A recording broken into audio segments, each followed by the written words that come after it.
All right, if everyone can take their seats and get settled, we'll get this going. Thank you for staying on. We had actually not planned to have a toilet break because we discussed this, because we worry we might lose everybody. So anyway, hopefully we've got enough for a quorum. All right, first off I'd like to acknowledge that we're meeting on Whadjuk country, and I extend my respects to elders past, present and emerging, and acknowledge any First Nations people visiting from interstate or overseas. I'm your president, Simon Goldsworthy, and I'm from Kaurna country on the Adelaide Plains in South Australia. Before we get started into the meeting, Bob Brownell has come up with we do our in memoriam at every conference, but it would be nice to remember our members long before they pass. So for this meeting, Bob's helped us pull together those members who are 90 or older and still with us, and celebrate their lives and achievements. But we're hoping at subsequent biennial meetings that we'll be able to do a formal acknowledgement of people's impact and career. And I'm not sure we can discuss what age bracket is appropriate. It's often, these are really hard things to find out, of course, which is one of the things we'll probably raise a bit later on when we do a membership surveys, whether we should actually start collecting information on the demography of our society, because we don't. Anyway, so let's play the video. This was slides that Bob provided us for the members or the marine mammalogists who are 90 or older and still with us. And I also thank Jarrett Court for putting together the presentation.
That's fantastic. Thanks, Bob. Anyway, if any of you have, that's actually a cut down version.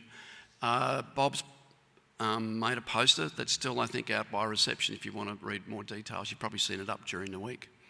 Now, another important fact that I learnt from Vanessa is Doug Wartsock here? Do you want to stand up, Doug, please? Doug has been to all 25 biennial meetings. How amazing.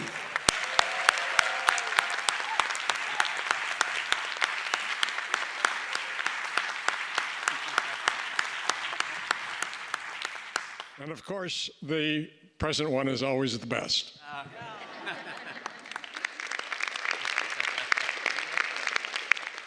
Well chosen words. That's just astounding. Anyway, yeah, we really love you, Doug, and everything you've brought to our society. And on the board particularly, you've just been sensational, and always a very wise and steady hand, and also an endless source of knowledge and history about our society. So you're our go-to person. Don't go anywhere, will you?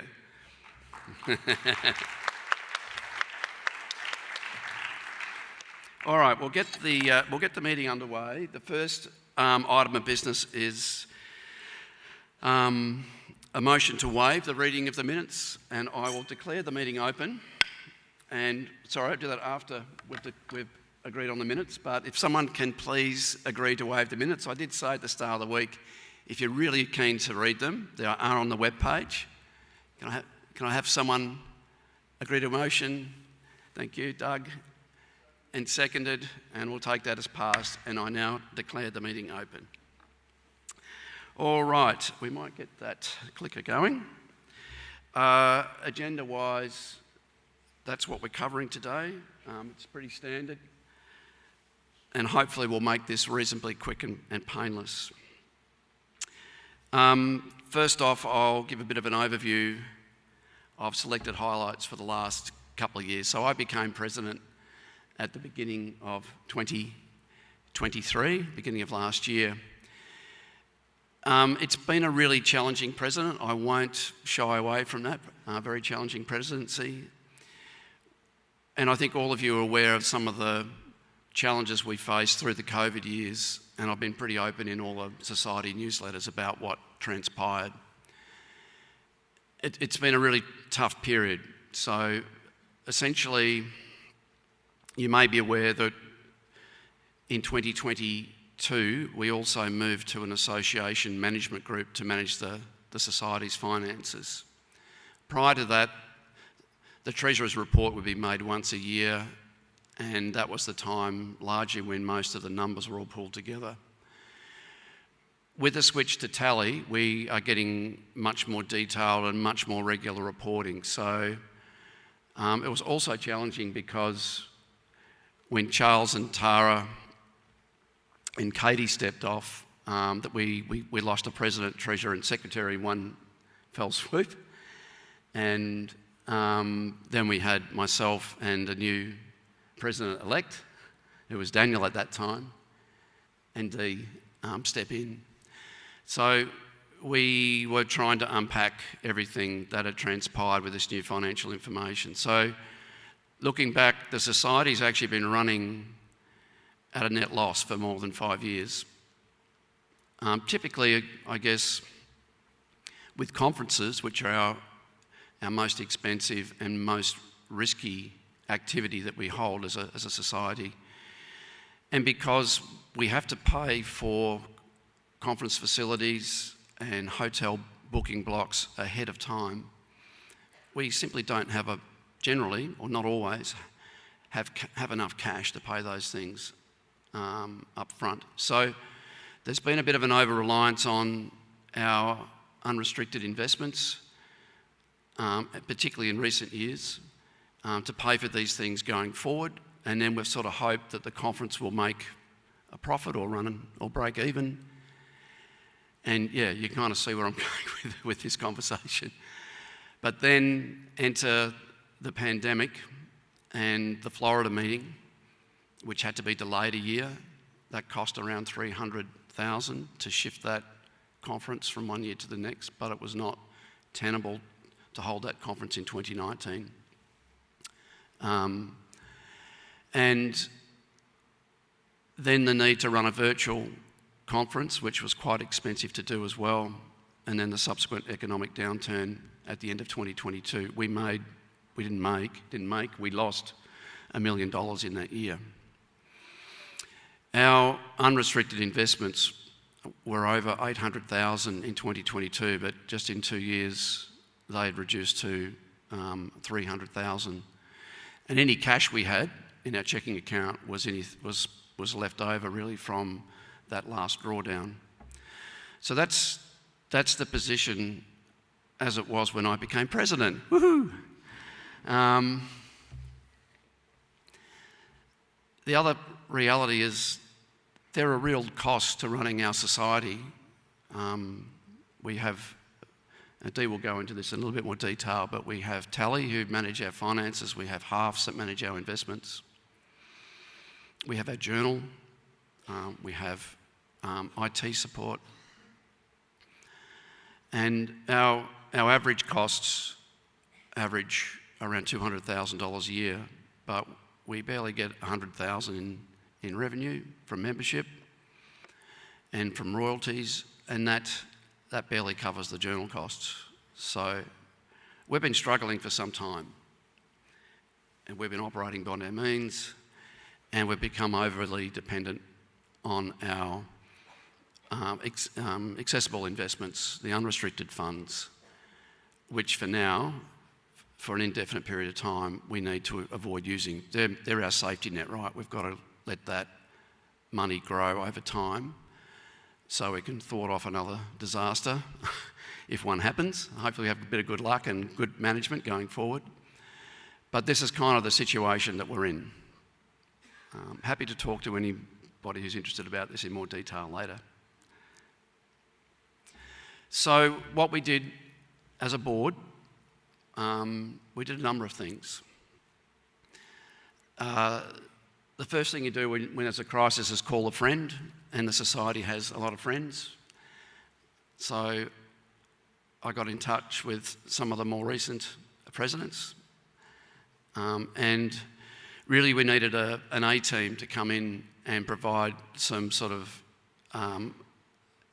experience and advice during a crisis. So we quickly developed an ad hoc strategic planning committee, and this was something that Charles and maybe Anne had also thought would be a good thing but didn't get implemented.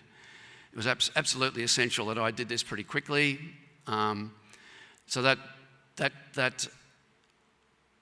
ad hoc committee consists of Anne Paps, Charles Littman, and Andy Reid, three former presidents, as well as Tara Cox and Katie Moore, the former treasurer and secretaries. So we got them together. Also, Jeremy and Dee and myself were on that committee. And so we had a lot of meetings in a very short space of time to try and forge a bit of a battle plan to address this issue. So it's not rocket science, but we had to kind of cut costs, diversify our revenue, and develop sort of short, medium and longer term financial plan. You may have seen another thing that the Strategic Planning Committee's done is to develop a strategic plan, and it's not just about the finances, but there's a whole lot of things in there about providing support to in the treasurer role and suggestions for changes to our governance structure. So we haven't really done a review of how we operate.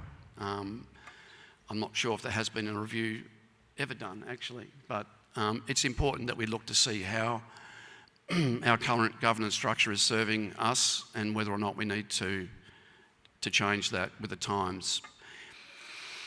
So it hasn't been a lot of fun to do some of the things that have been necessary, to be honest. The first thing we did was to pause the podcast, which was very successful.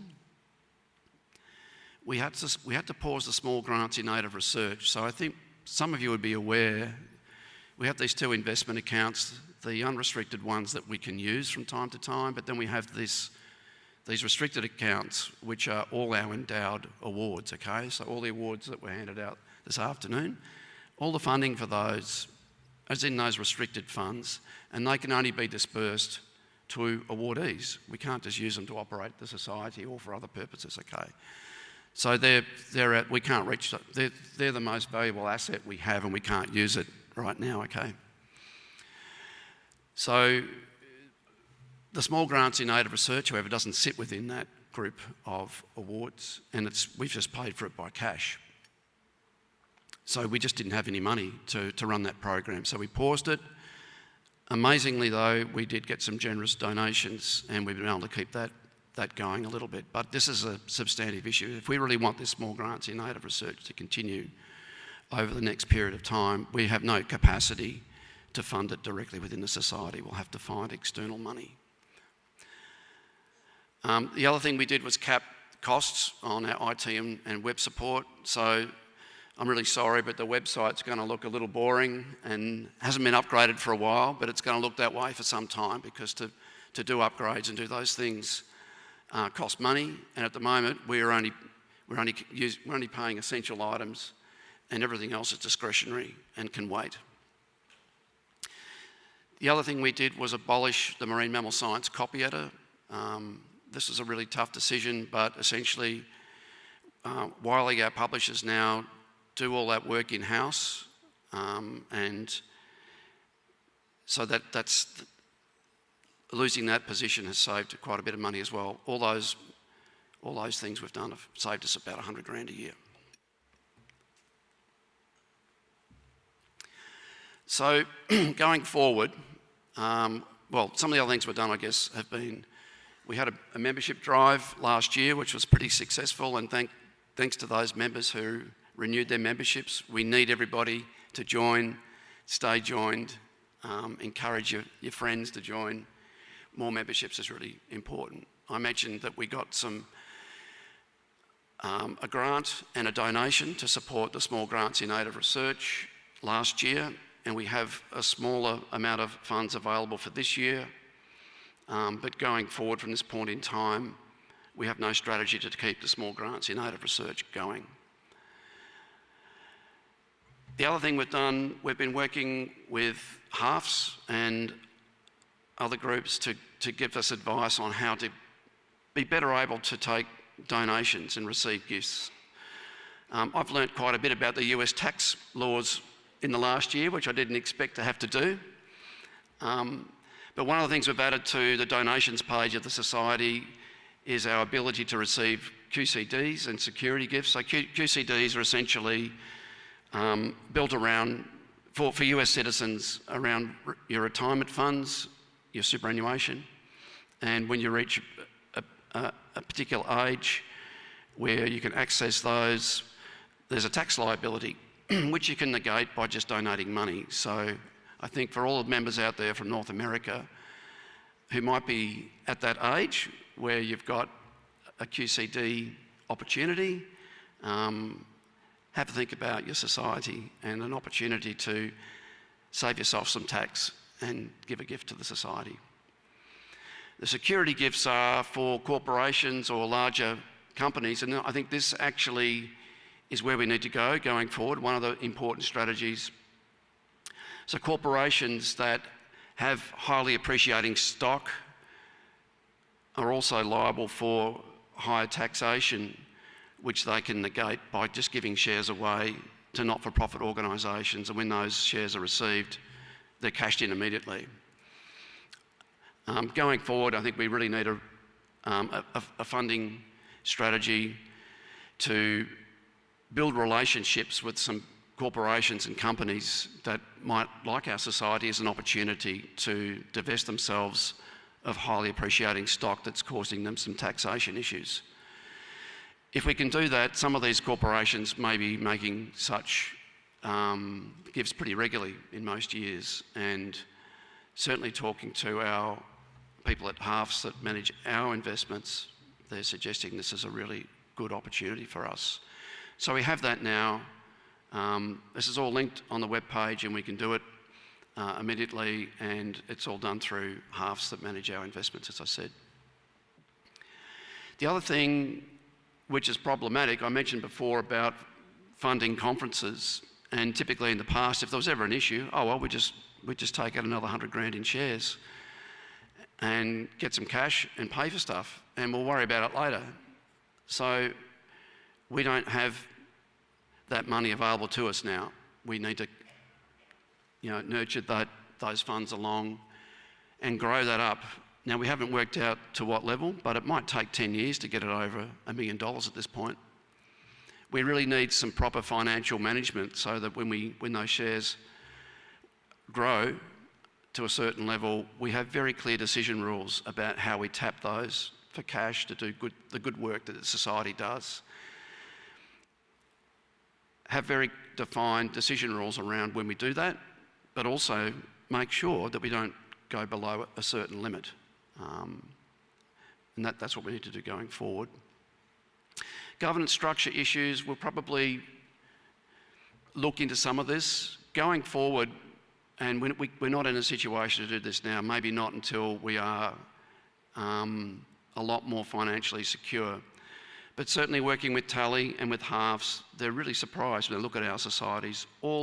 Pretty much all other societies that they deal with that are about our size or larger, they all have a more formalised executive structure with an executive director. The work of the board is really important. It's really demanding job for some of us, and we're all very busy people. It's very rewarding work, but I think we need to look about spreading the load of those responsibilities going forward. And if we had someone who was actually full-time on the job, then they could be fundraising as well, and just doing the business of the society on a day-to-day basis, which just simply isn't possible for all the board to do that. So that's something to think about. We're not looking to make those changes just yet, but that's one of the points that's come out of the Strategic Planning Committee at the moment. All right, positives. There are a few.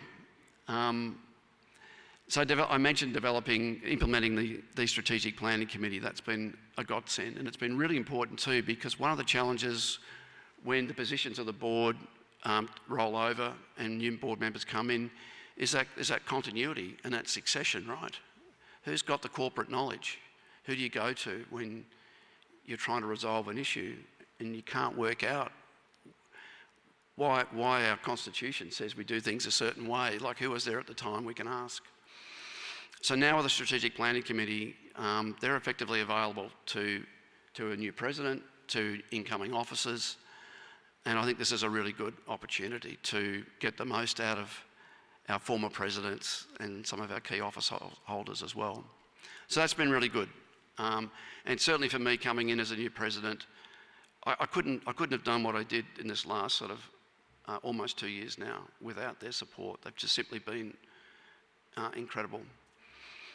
Another positive, and you'll hear from Vanessa a little shortly, but was to add an ad hoc communications committee. And this again was something that's been thrown around for 4 or 5 years but hasn't been implemented. And I think many of you have been busy on the social media over the conference. We've just had amazing coverage and support. It's been really fantastic. So I really thank Vanessa and Sophia especially. When we set this up, I basically just let them run for it, and they have, and it's been really, really remarkable. So thank you both very much for that. Other positive was that, yeah, we all care about our society deeply, almost to the point that all the good work we do through our grants, like small grants in aid and our awards, we would almost ensure those things keep going at the expense of the society and not let those things die. It kind of feels that way at times. There's enormous competition for donations and sponsorship now because all our programs need money, and no one's that keen to fund operating costs. They'd much prefer it go to an endowed award. So these are challenges we've got going forward, but that's just the reality of what it is. And conferences too. In our conference years, they get the focus of all the sponsorship effort as well. So we need something more sustainable going forward that really looks at building our funds up.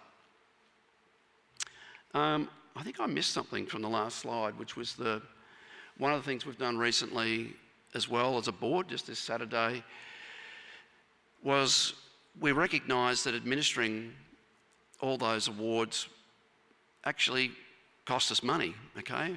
Tally, our financial team that look after our affairs, they cost like $50,000 to $60,000 a year. So we need to be factoring in recovering those overheads on all our operations. So what we've decided to do is not take money off the top of donations, but take 10% off the gains on those donations that come into our investment portfolio. So if there are gains on that stock during a year, we'll take 10% off that and put that into the unrestricted fund so we can grow that fund. That still leaves 90% of the gains going back to the endowed awards. But herein lies the challenge. There are some of those awards that are a little bit underfunded, or we'd like to grow a bit more. But as a whole, those endowed awards are oversubscribed at the moment. We don't disperse anywhere near the money that's in there and that we gain on an annual basis on average. So, but that's how those funds were set up, and they are called restricted for a reason. All right, so going forward, given we can't use our investments to sort of as a safety net and to help support future conferences, there was enormous imperative on this conference to run a profit, as it is on all subsequent conferences going forward, particularly in the near future.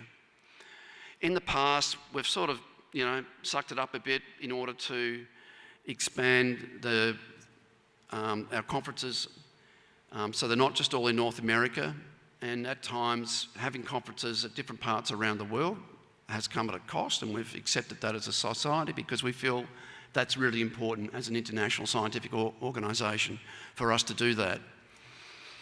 We may need to rethink that in the coming years at least, until such time as we're back on our feet. But there was an imperative that Perth ran it at a profit, and it has, and it will. I mean, the numbers aren't in yet, but the projected profits are somewhere between 130 to 150,000 US dollars. As a board, we want to take most of that money and ring fence it into a conference fund. So for Puerto Rico going forward, they'll have a budget. It is remarkable that in the history of the society, no financial plan or budget was set aside for any conference that I'm aware of. So from this point in time, that is going to be absolutely essential.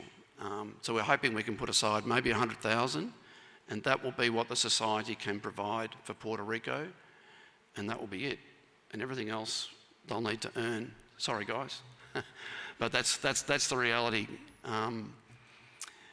And yeah, donation monies are going to be really important to keep our conferences going forward. All right, just quickly, some acknowledgements of service. Gary Smith, who was our copy editor for 25 years, has just been amazing. We thank him very much for all his service. Katarina Audley, many of you would know her. She's been our webmaster for 13 years, and she's just got another job, and she's reluctantly leaving us. She'll still be a member and be involved, but she's been an amazing webmaster for the Society over many years. We have a number of board members who are stepping off. Teresa's stepping off, our members at large. She's been terrific. I really appreciate everything you've done. Sophia will be stepping off very soon as well. You've been fantastic as well, but I think you'll be stepping off towards the middle of the year, won't you? Yeah.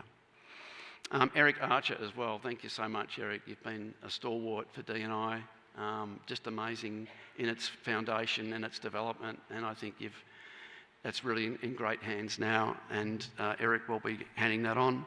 Lindsay Porter, my goodness, how long has Lindsay been in awards for? 11 years. Just fantastic. Thank you so much, Lindsay. Katie Peters has only been our membership chair for a year, but for 4 years. Sorry, 2 years, of course. Our terms are 2 years. Anyway, you were voted in after the election. So, yeah, I want to thank Katie for all your time, and hopefully we can have you back on the board soon when your circumstances change. That'd be great. And Cindy and Depani, who have been acting secretary. I really thank you for your time and support as well. And over to Dee.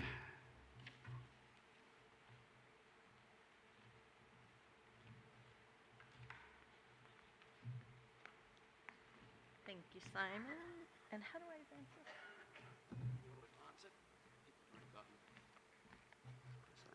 Okay, thank you.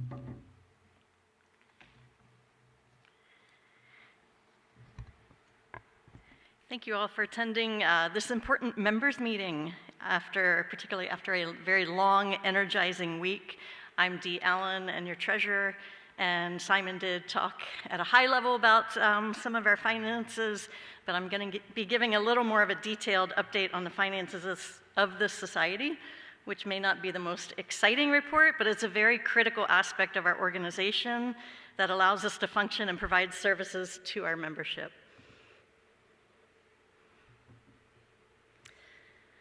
The Society is continuing to work with two professional finance entities, Harfs and Associates, who manage our investment accounts, as well as Tally.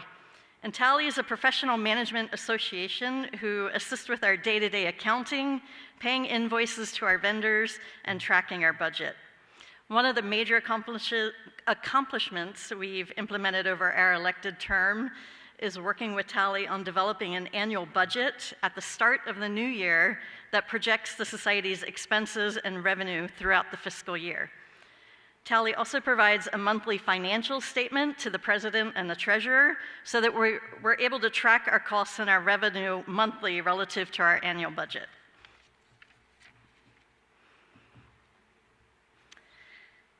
I'm going to start with a summary of our cash assets. So within our Bank of America account, we have several different accounts. We have a regular checking account, which, as Simon mentioned, this comprises of our unrestricted funds, so those funds that can be used at our discretion. We have a conference checking account, which right now is very fluid with a lot of the immediate conference expenses, so these numbers are changing with money coming in and money going out. We also have a savings account, which we've been using for funds that have been obligated for a specific purpose, but we want to keep the cash available so we have quick access to them, so they are not a part of our unrestricted funds. These are obligated funds that are waiting to be paid out. So our total cash right now is about $170,000. And again, that includes both restricted and unrestricted funds. On to our investments. Yes. So we have 4 investment accounts. We have 2 unrestricted investment accounts, and they just have 2 different strategies for the investments. And those are our restricted funds. We also have those are unrestricted funds. We have restricted funds. So these are the funds that are, as Simon mentioned, that are dedicated to a specific purpose. We have one fund that includes all the endowed funds, which are all the named awards. That's just under $1 million. And we also have the conservation fund as a separate investment account. So about $650,000, just under $650,000. So you'll see all of our investments over this last year have been doing really well. Simon mentioned the effects of the market downturn on our investments in 2020, and compounded by the need to draw down from our investment fund, our unrestricted investment fund in 2022. That really impacted those available unrestricted funds. But in 2023 and 2024, those investments have been growing. So we've recovered a lot of those losses, minus the fact that we had to draw down some of those investments. So the investments are looking really great right now as far as growth. Here's a slide that I wanted to get into. Again, we keep talking about these unrestricted versus restricted funds. And I just wanted to take a moment to review the Society's financial status relative to restricted versus unrestricted. So again, those restricted funds are donations or grants that are designated by the donor for a specific purpose or program. And there are restrictions on the use of those funds. These unrestricted funds are funds that may be used by the Society for any purpose as long as it aligns with our mission and goals. So while the total assets of the Society amounts to approximately $2.18 million at this time, which is really fantastic, we really need to be focusing on these unrestricted funds when strategizing and developing strategies for the Society's budget. And these are the funds that can be used to pay the Society's general operating costs, such as the banking fees, insurances, taxes, accounting fees, software, internet, IT, editorial costs. So there are a lot of these costs just to operate that we need to cover. The primary sources of revenue for these operating costs, so for those unrestricted funds, include membership dues, conference revenues, royalties, and any investment earnings on the unrestricted funds investment accounts. Given the decrease in the unrestricted fund investments in recent years, we really need to be focusing we need to keep those funds invested. We don't want to be tapping that investment account because we need to allow those funds to grow again so that these investments will actually be able to provide adequate supplementary income in future years. So we're going to be focusing our fundraising efforts in the next upcoming years on building up our unrestricted funds in these upcoming years. And that's a bit of a challenge, as Simon mentioned, because most people, when they donate, they want to be donating to a specific purpose or program or fund, not just to general use funds. So that's going to be a bit of a challenge for the finance team. I did want to take a moment to thank several people, because this is, as we've realized over the past couple years, this does involve a lot of minds coming together. Marcia Flood with Tally, who has just provided a lot of calm and positivity and guidance as we've had to make some really difficult decisions.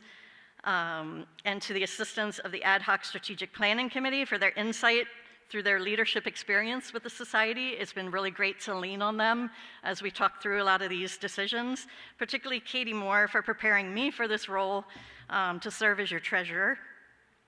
And also I want to thank the local organizing committee for this conference, particularly Delphine, because the conference budget is really integrated within the overall Society budget. So it's really important to stay aware of the fundraising and any revenue generated through the conference so that we can continue to have future conferences. And with that, I will pass it over to Simon. All right. Sadly, Daryl couldn't be here to provide the report, the editor's report, so I'll just run through quickly the status of the journal. So this is for the 2-year period, 23-24 up till now. We've had 208 papers submitted from 34 countries in the last 12 months. Time from submission to initial decision averages about 87 days. 53% were accepted. 38% of 2023 papers were published in open access. And we began a new Wiley Exchange platform to manage manuscript submission and review. So there's been some significant developments there, and there's more to come from Wiley.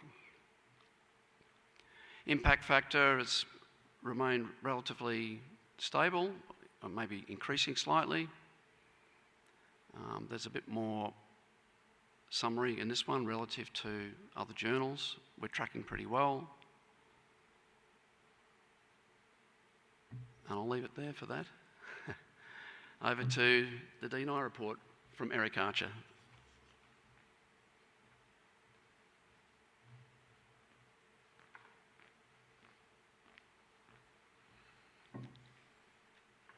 Thanks, Simon. We'll run this very quickly. I'll give a summary for what the committee's been up to last couple of years. The biggest is that Shiva will be replacing me as committee chair. So I'm really happy because she's been doing a fantastic job coordinating with the Perth committee, and she's really been, even during the conference, she couldn't be here, but has been at home sitting up at odd hours of the night coordinating and helping out. So I really think that the committee will be in great hands. We've put together the harassment policy, and just want to extend my appreciation to everybody for your wonderful sort of behavior at the conference and the code of conduct. It's been really nice just to see everybody interacting and going so smoothly. We also, with great help from Lindsay, put together the Science on a Shoestring Award. And for those of you that weren't there, shame on you. Shame, shame, shame. It was a really fantastic experience, and I look forward to doing it again in Puerto Rico. And lastly, the Women and Families Subcommittee have put together a very nice work type definitions. And so this is getting at being able to more accurately describe internships, volunteer kinds of work, both on MarMam and on the Society website, to make sure that these opportunities accurately sort of identify compensation and costs and trying to make things a bit more equitable. Those definitions are working through the MarMam system, and we're trying to integrate them on the Society website as well. For 2025, our work plan it includes putting together a series of conversations on harassment in the field, and we hope to have some products coming out of that. And this will be largely led by the Women and Families Subcommittee. We're going to continue to try to find some regular conflict resolution training for the SMM board and the conference planners that we'll be implementing for Puerto Rico in 2026. Big important things that I just want to get on everybody's radars is there will be a demographic survey. We're going to try to redo the 2018 survey to get a sense of demographics of the field. So when you see that come across, don't hit delete, hit open, not delete, open. And then finally, we had a lovely meeting on Wednesday that was absolutely packed with Jody and Chels to discuss Indigenous representation in the committee. And I think, yeah, the next one slide comes out. And what came out of that discussion was a series of recommendations that that got formalized, and I just got the resolution into and what is being labeled the WAJUC resolution that will be presented to the board for ways to integrate Indigenous concerns and needs into the society in a more sort of comprehensive way. And these bullet points, I won't read them all out, sort of list some of the key features, and it mainly involves making sure that both in the governance and committee structure of the society there is Indigenous representation woven in, and also in conference planning that the Indigenous representation is there from the beginning and is woven throughout the entire conference. This conference has been a fantastic example of how to do that, and I think has been a catalyst for getting people to understand the importance of doing that in the future. So we hope to build on that and continue that. The last thing I want to say, because this is the last time I'll be at this mic, is I really appreciate all of the support that we've gotten from the community in the diversity committee. We would love for any participation that you're interested. Please email us, and I'll just say that even if you do not wish to be on the committee.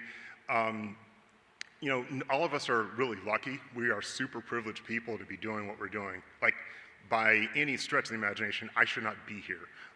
This is a roll of the dice, and it's some very particular people, some very lucky chances that we all sort of got to walk through that door. And my plea is, when you go through, just stick your foot in it, let somebody else in, help out.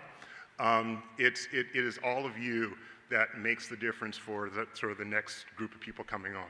So thanks a lot, and I'll stop there.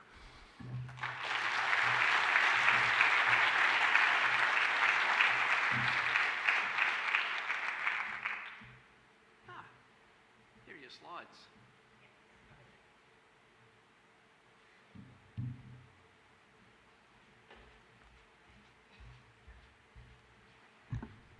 Kia ora koutou. Many thanks. I promised to make this very quick, and so I will keep that promise in way of quick review with regards to the SMM Ethics Advisory Committee. I think the key things I really wanted to just draw your attention to is the membership. is that the membership has, in the last 6 months or so, been slowly undergoing a refresh, primarily in terms of getting some new blood through the committees, as has been asked of all the committee leads. And so I'm really was keen today just to put up on the screen here the faces and names and the locations of the people that really are going to be representing in this next year or two at least, as we start to think about the future of some of the discussions that we want to have as a society when it comes to ethics. So these are the people that you're going to become more familiar with, and to give you also a bit of guidance around how this committee operates and, more to the point, the timeframes of the meetings, so that you have a process to be able to go through and engage with should you have matters that you'd like to bring to the committee.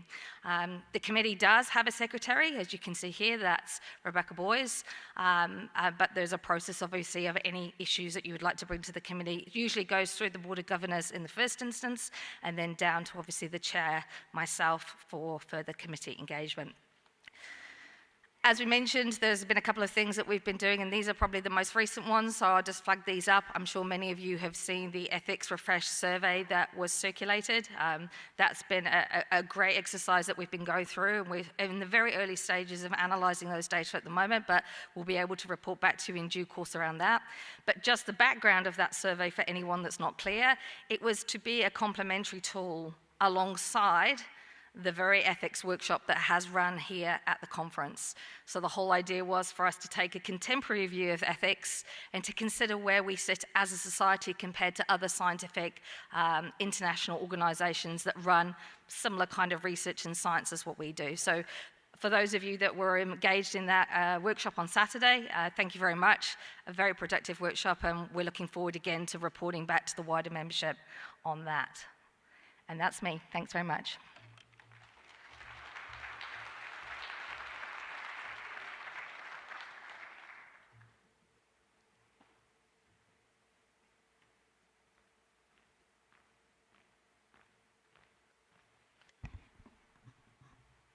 So in West Palm Beach, I was Patty Roselle, so I'm now Anna Costa. So quick review from the Taxonomy Committee. In the last 2 years, the list on the website has been increased to 36 recognized pinniped and 94 recognized cetacean species. We do a review annually, and those results are published through the social media and the society newsletter. If we didn't get to a paper that has like taxonomic relevance or proposals that you're aware of, please email Anna at the taxonomy email and let us know, and we'll include it in the next cycle. Of the recognized ones, we included a third new species of bottlenose dolphin, that's Tamanins dolphins in the western North Atlantic. Third subspecies of common bottlenose dolphin that's in the eastern tropical Pacific. 2 subspecies of killer whales, and elevated a fur seal species, subspecies to a species. We currently have 14 members, and we're looking for a student member. I believe that the only requirements are that the student must be a member of the society and working in taxonomy or taxonomic related field. So if you are or know of anybody, please have them get in touch with Anna. And then lastly, we are developing an event at the Puerto Rico Biennial to try to engage the wider field about both the way the committee works and also how we in the committee sort of think about taxonomy and taxonomic decisions, and discuss some case studies. So it most likely be a workshop of some sort, but we're trying to invite the public, and as I recall, we're going to sort of be sending out a query to gauge what the interest is. So you'll be seeing that, and again, press accept. and because it would be good if these sort of issues come up and we have a lot of questions, and it would be nice to have that discussion with the wider public rather than just amongst ourselves, because we get boring. So that's it. Thanks.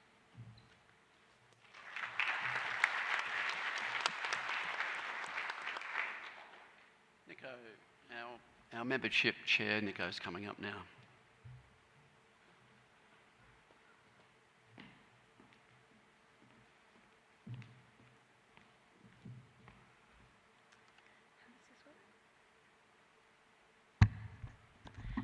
I'll just bring these down just a little bit, the green one. Okay, my apologies. This is the first time I've actually been on a stage in the conference. So firstly, I would like to say it's a pleasure to be your member chair. It's been very nice to meet lots of you throughout this conference, and thank you to the organizers and for everyone who's taken part.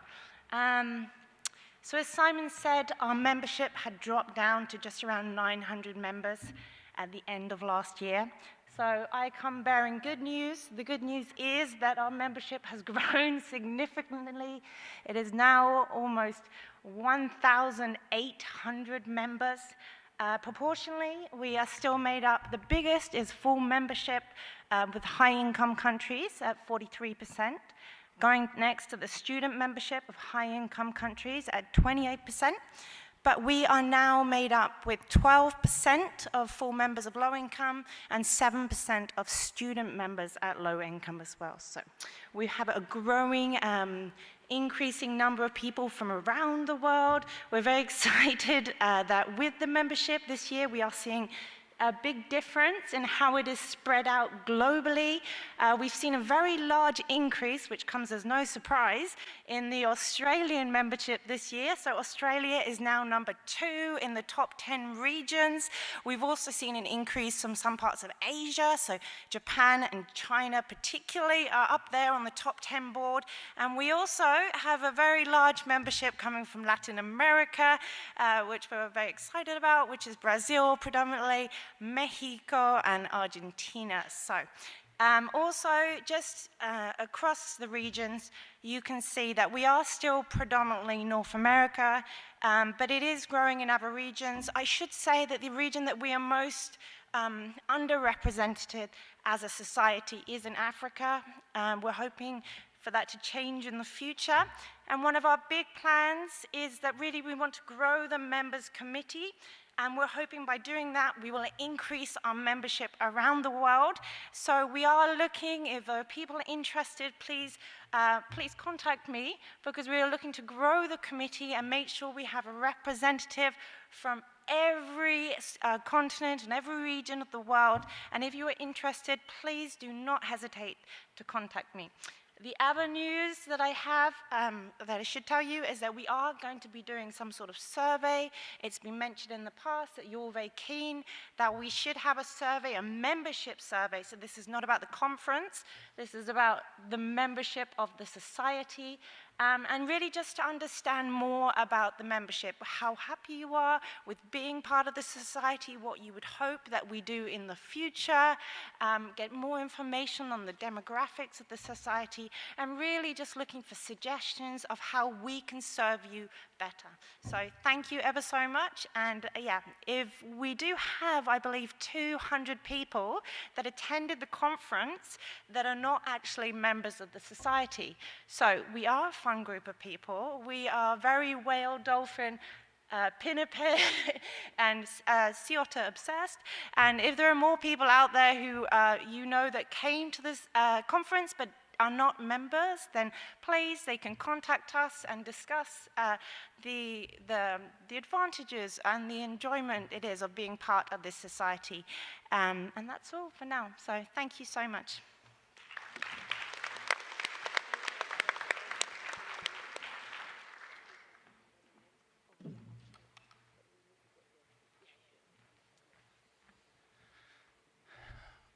So obviously I'm not Laura May Collado, so I'm just going to give her report for the Committee of Scientific Advisors. So it's a large committee and working very hard to deliver those small grants in aid for research Lindsay touched on what the program has been achieving lately, so that's a reminder. So over the past 12 years, the small grant in EDIF for Research program has received 464 proposals from 48 countries and funded a total of 170 proposals from 27 countries. So it's pretty remarkable.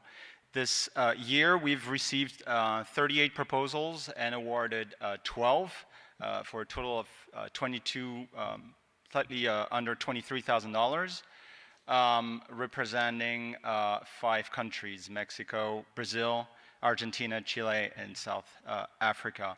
So I would like to thank the donors that contributed to this program, Dolphin Quest, Colonia, and we've received some private donations from within our SMM community. So to increase the success rate from countries where support was more where support for research is needed, we plan to, the committee plans to establish a mentorship program to help crafting the proposals. And the guidelines are presented here. They will be, they're not presented here, they will be announced in April 2025 via our website, but there's going to be an email out, and the next call for the award will be June the 1st of 2025. And that's it. Thank you. Lindsay?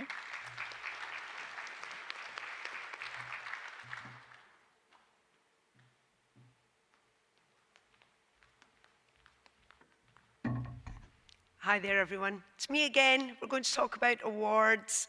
I am going to be very brief because we've covered a big chunk of awards today. First of all, I would like to thank so sincerely all of the committee members for awards and scholarships. There are 11 of us. We come from 7 different time zones and represent Asia, Oceania, Latin America, Europe, and somewhere else. Europe, I said Europe. Somewhere else in the world. Anyway, there's lots of us. And we also work on pinnipeds, sirenians, whales and dolphins. So we try and cover as many disciplines as possible. Sorry, I've lost my notes. So thank you, everyone who are on our committee. You do a great job.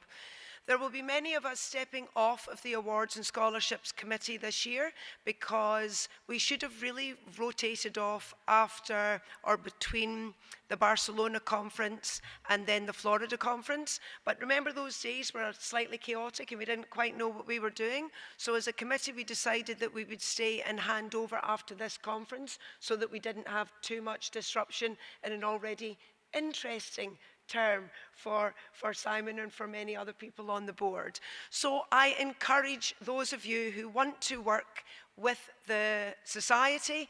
It is enormous fun, and the awards committee is the most fun committee. We give people money. It's fantastic. Please consider coming to see Kimberly Bennett, who will be taking over from me, and show your interest in stepping up and joining the awards committee. We handle many awards during our in-between conferences as well as at conferences. A few years ago, we revamped the awards so that we had much clearer direction written down what we would do with the fantastic donations that come from some of the families who wish to honour members of our society who have passed. What we haven't done is consider that operating costs. And that's been one of the fantastic things about working with you, Dee. I know more now about budgeting than I ever wanted to know in my life. Thank you for sharing that with me. And thank you also to Marcia, who's not here, who has really helped us. So moving forwards, one of the things our committee will do is to make sure that the endowed awards don't cost the society money, and we'll put that into rules and conditions moving forward with donations, and we hope that just helps balances things a little bit as we move forward. We had a very successful slate of grants and awards going out this year. Some of our donations or our restricted funds awards are to be depleted, so they're given to us to hand out until they finish. But other awards depend on the interest rates that comes from the investment, so we only give them out when we have sufficient funds within the pot. So there's been a bit of a pause for the last 2 years, but nearly all of those endowed awards are now back on track, and this is a list of them here. I would like to highlight in particular the Heining and Fairfield Award, which are at the bottom. They have not been given out in the last few years because we had to revamp the conditions for the Heining Award, and we've been working with the original donor to do that. And that will be an award that goes out particularly for work conducted on museum specimens. And we'll have our next call for applications in April 2025. And the Fairfield Award for Innovation used to be a conference award. Now, you will have noticed at this particular meeting that innovation in the technology that we use now comes up in nearly every single talk that we have here at this award. And we could not assess 1,347 presentations. It was just too much to do that at the meeting. The main donor for the Fairfield Award has agreed that instead we will put this aside as an endowed fund to support innovation, but we will do this in the years between conferences, and it will be set up like the Herman Scholarship Fund and the EBS Award, where we will invest money and then look at that interest to give out on a proposal submitted basis. I did promise you something exciting with the EBS. There it is. So we did not have enough funds to give out the interest from the EBS account in the year 2023, but the investments are doing really well this year. So we will be able to give out 2 EBS awards of $10,000 each this year. And what we as a committee decided to do is one of those awards for $10,000 will be earmarked for the proposal that best addresses the conference theme of this year. So we will be putting a call out for proposals that specifically address fisheries bycatch mitigation, that engage meaningfully with multi-stakeholders, and that have a tangible link to policy and practice change. We will be giving out the other award within the normal confines of that award, which is conservation-orientated, non-harmful research. We've already set up the platform because I had so much spare time during this meeting, and you can access the platform using that QR code. The other thing I wanted to talk about was our relationship with Solimac. I will not torture you all with my Spanish, which is non-existent again. Solimac and the Robin Best Memorial Fund, we've been in partnership for many, many years. We received a substantial donation just before COVID to top up the Robin Best Memorial Fund. Our committee has been talking with the Solimac Conference Committee and that organisation to see how we can best use that fund, and we think we will also try and set up an interim or an in-between conference award where you can apply directly for that, a little bit like the small grants in aid of research. And that's all under development and will of course come to the new board moving forward for approval. And shout out for the next Solimac conference. It will be held in association with SOMEMA in Mexico in 2025, and this is the QR code for their website, which is still under construction, but there will be details going up there for another 2 of our wonderful societies. Maybe some of us can make it along there. I hope I haven't forgotten anything. Thank you again to my awards committee. It's been a great pleasure working on awards for the last 11 years. How did you tolerate me for this long? Can anyone understand my accent yet? Thank you.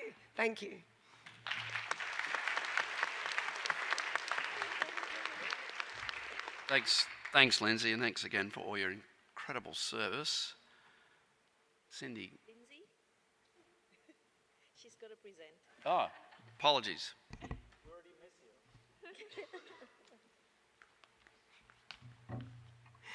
I'm not Cindy, but I did agree to give this for Cindy because you're busy writing the minutes. That's my third mistake this day. That's it. We're done now.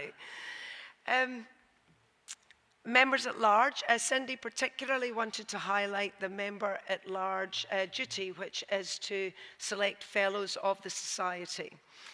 This programme was set up in 2019, and in 2023-24, the Fellows Committee, for the first time, carried out the process of selecting the 2024 Fellows. So the first year, there was like an interim process in place, but the idea was to establish a committee of Fellows to elect the next Fellows down the line.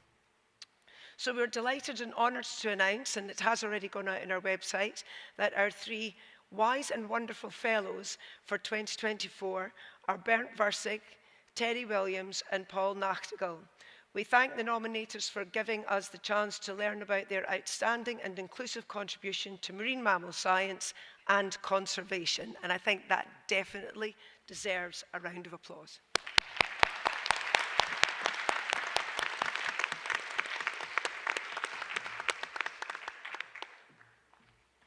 See who's up next. Teresa.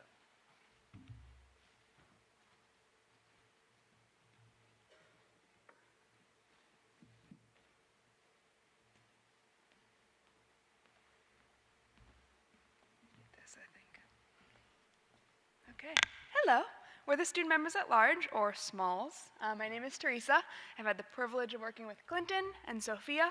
I will be stepping down. We'll have some new SMALLs coming in, and these 2 wonderful people will continue their work as well. So we have multiple duties throughout the year, both conference and non-conference related. We'll touch on the highlights today. One of our largest responsibilities is organizing the student travel grants. We're proud to report that this year we had 131 grants to students from 38 countries, totaling $75,000 Australian. A huge thank you to the conference committee for the fundraising work that made this possible, and a thank you to the students for their patience and all the amazing science. That's it. On to you. Thank you. Up. We had a very successful student night. If you're a student in here, thank you for coming. And we were so grateful to see how many people signed up as well. We had about 300 students there. And a special thank you to the mentors that agreed to come and socialize with the students. The feedback has been very positive, and we were absolutely elated to be hosting that at this conference. We've also made some effort to establish some kind of a sense of a community for students going forward. We actually started up a Discord channel for students and early career researchers to communicate before coming. Any questions they had, it's pretty much an electronic poster board where you can ask a question, everyone can read the answers. It's a big chat group. So we'll see if there is any interest in continuing that forward and not only having it for the conference. We can certainly discuss that. We are also represented on social media, but I'll be coming back to talk about that specifically with Vanessa.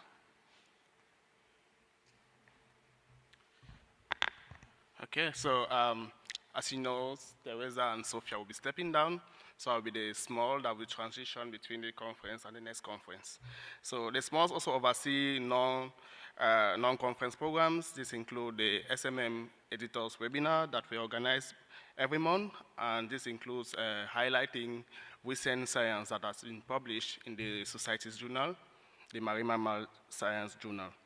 And so check your emails. If you receive an invitation from us, please respond.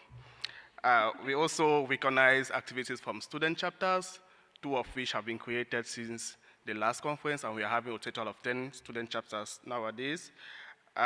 So thank you for your attention, and looking forward to working with you to 2036 in Puerto Rico, sorry. And I would like to thank all the students for the amazing work they have been doing so far. Thank you.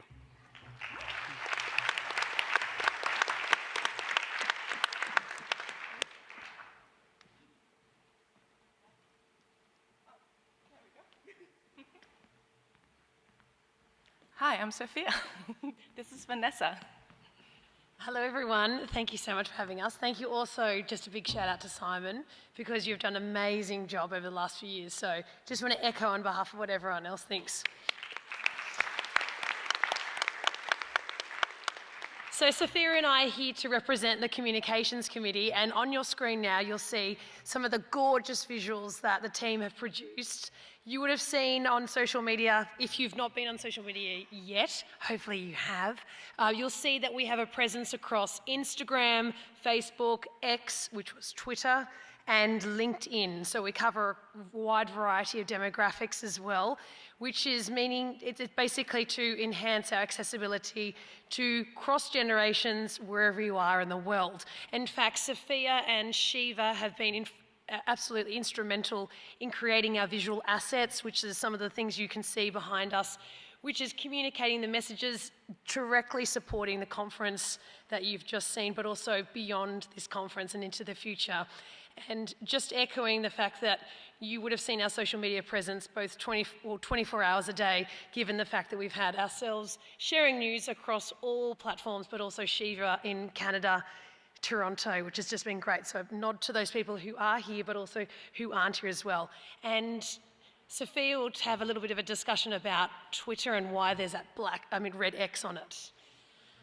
Yeah, I mean, Simon said earlier that he gave us free rein, which is true. So here you can watch me have some free rein. I actually decided this morning that it would be a worth discussion for us as scientists. When I started my science career, someone told me you have to be on Twitter as a young emerging researcher. A lot has changed since, and actually I read this morning that there was a lot of bigger platforms and deciding to go off using any X per se, and actually make an active effort not to use that platform anymore. And as leaders in science, we should probably make the same effort, in my opinion, but we are looking for somewhere to connect to each other. I personally have been using Blue Sky for a while, which is the creators of Twitter have gone and created an open source version. It is very inclusive. It has a special thread for marine mammal science as well. It works well. It's recently opened up to the public. And I would encourage everyone to start using that or follow our actual social media that we've really been working hard to build up for this conference. Thank you.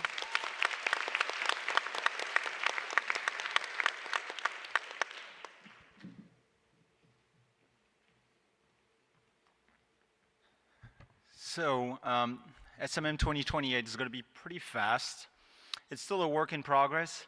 So we've been working with Merit and Kim Rhodes to source different locations. So we have a few options for 2028, but we'll get back to you probably in early 2025 on the future location of the SMM conference. So now we're looking forward to the next conference that will be held in Puerto Rico from October 5th to the 9th of 2026. The workshops will take place the 2 days before. I really would like to thank the team and the organizing committee for stepping forward to volunteer to carry out this really heavy task. So I would like to thank Tony Minucci from the Manatee Conservation Center in Puerto Rico, and Anne-Marie Alvarez from the Clearwater Marine Aquarium in the States for being the co-chairs of this conference. And as scientific program co-chairs, we're going to have Natalie Casablanco from Mexico and Daniel Gonzalez from Andrews University in the US. This is the logo that you probably saw already. I really would like to invite Tony, who's going to give a few words about the conference, and we're going to play right after that video that the team put together so you get excited about this conference. Tony, please come give a few words about the conference in Puerto Rico.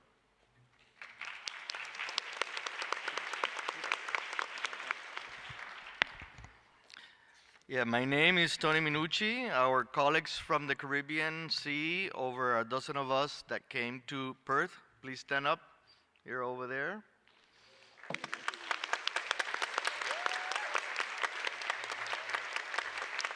We have enjoyed your beautiful country of Australia. We have enjoyed being kicked by kangaroos in one of the rehab centers here. But soon it will be the time for all of you to experience, enjoy the island of enchantment, Puerto Rico. So on behalf of the 2026 Conference Committee, Danielle, Natalie, and Maria and myself, I will be happy to say hola and bienvenidos. Welcome. This is the video.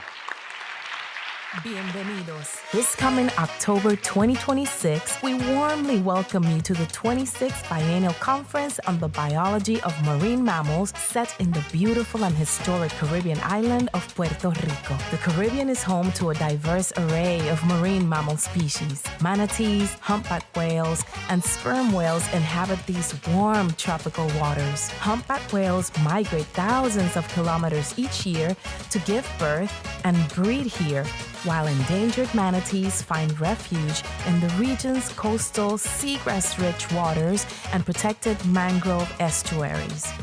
The region's deep waters are a hunting ground for sperm whales, with both matriarchal and bachelor groups navigating the dynamic bathymetry in search of deep-sea squid.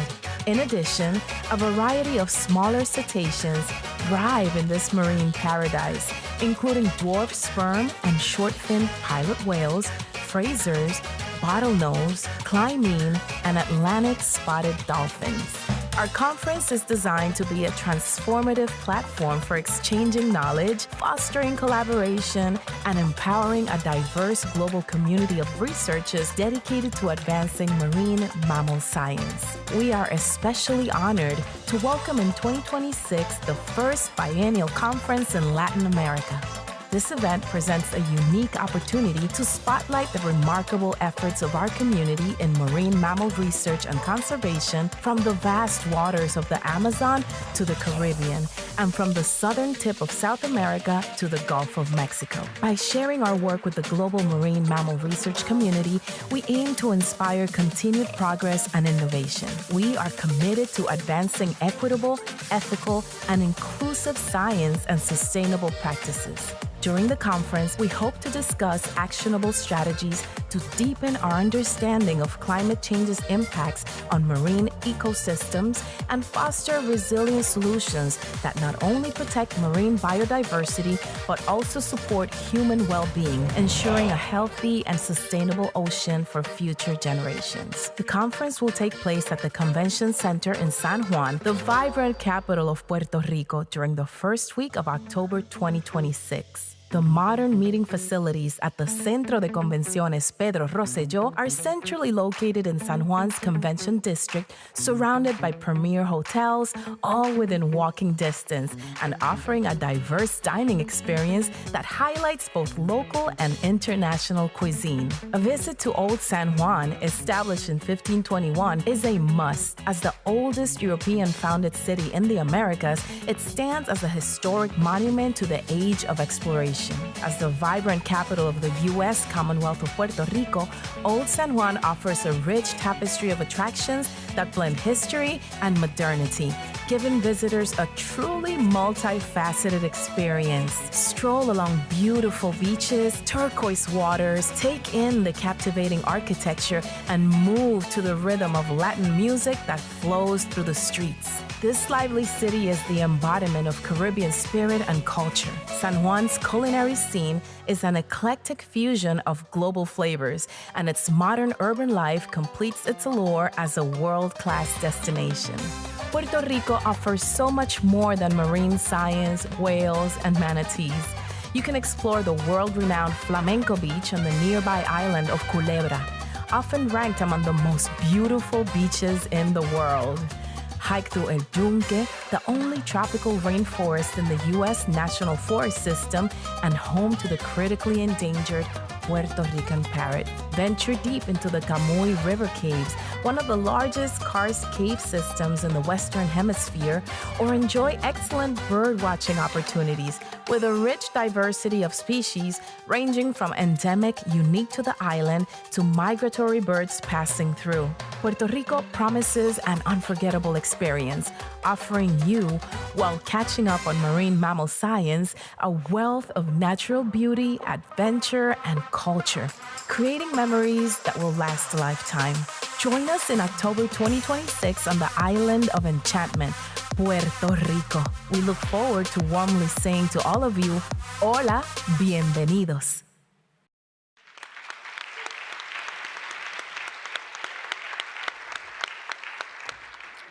Current temperature in Puerto Rico, 28 degrees.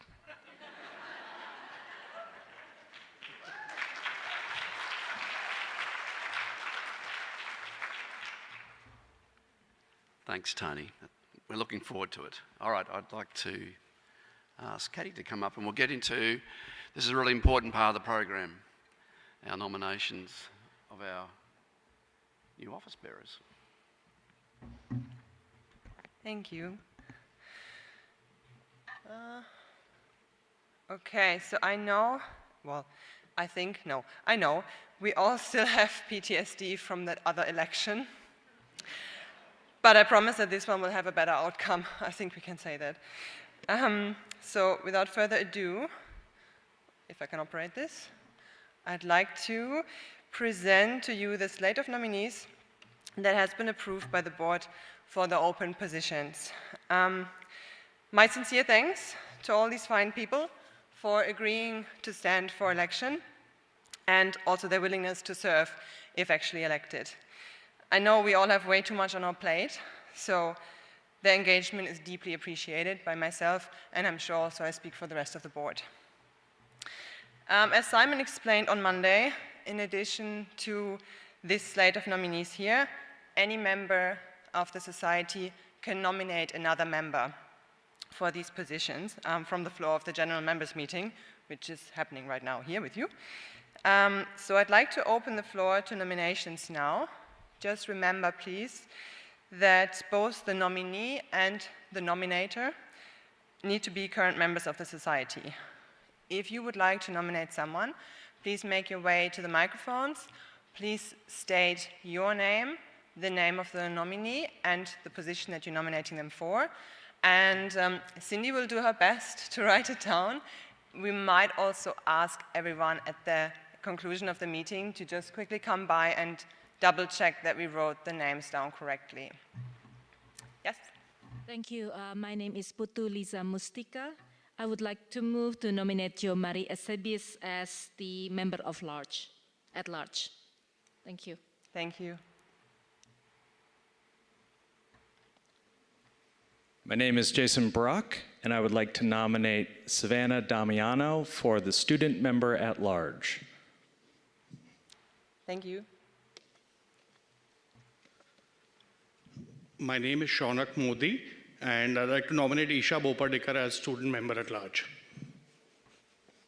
Thank you. Oh. Hi, I'm Delphine Gillette-Marais. I'd like to nominate Gina Lonati for the secretary. Thank you. My name is Lindsay Porter, and I would like to nominate Ketki Jog as student member at large. Thank you, Lindsay.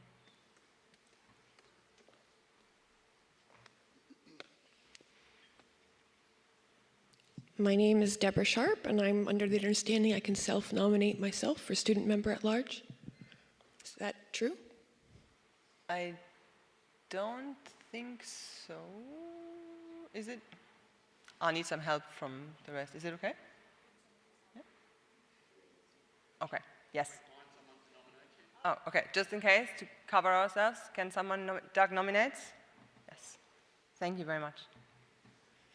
Hi, I'm Mark Kindler. I'd like to nominate Sophia Volska as secretary. Perfect, thank you. All right. Any other nominations from the floor? Now's your chance. Sorry, I have one here. I'm Simon Goldsworth. Simon, you're not on the floor. I'd like to nominate Assel by Mukakova for small member at large. Small member at large. Great. Thank you very much. Okay, I think Cindy got all of that and is pretty happy. Cindy, would you still like people to come over afterwards to double check? Yes, okay. So after the meeting is concluded, if you could please just all quickly come to the side and then just double check that we got everything correctly. Perfect. And that's it from me already. Thank you.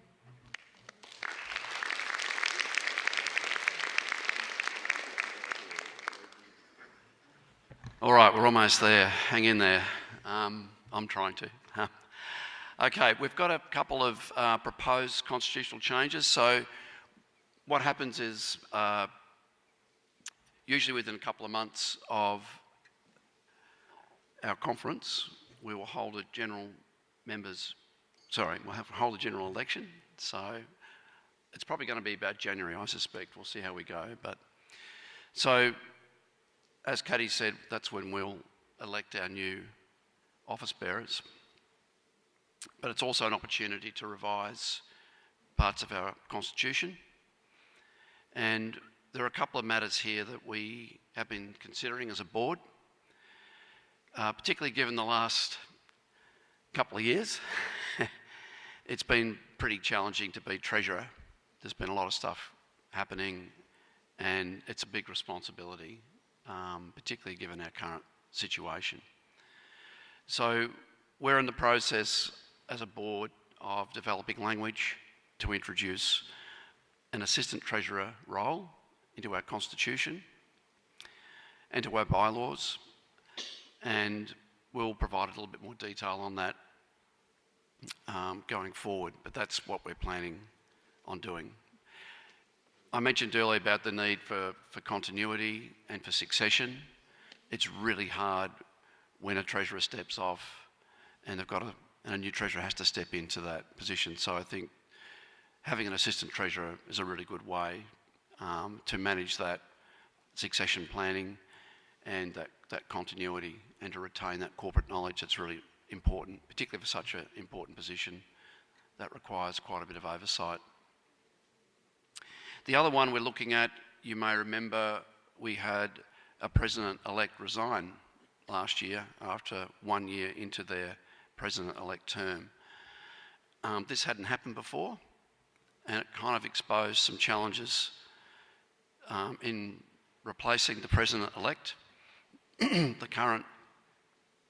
The wording in the Constitution under Article 11 is a succession clause, which essentially effectively required the then secretary, who was Jeremy, to step into that role. But there was also a bylaw that gives the board capacity just to appoint someone. So these two parts of our documents don't really match well. And ideally, I think as a board, we would want to appoint the most appropriate person to do that. That's really what we're looking for.